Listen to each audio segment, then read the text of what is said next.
আমি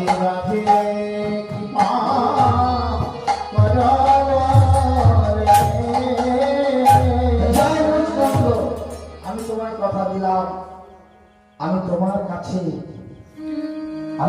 কাছে থাকবো। তাহলে প্রভু আমি কোথায় গিয়ে জন্ম নেব, তুমি কিভাবে আমার কাছে আসবে? তবে শোনো শোনো মুচকন্দ, তোমায় বলি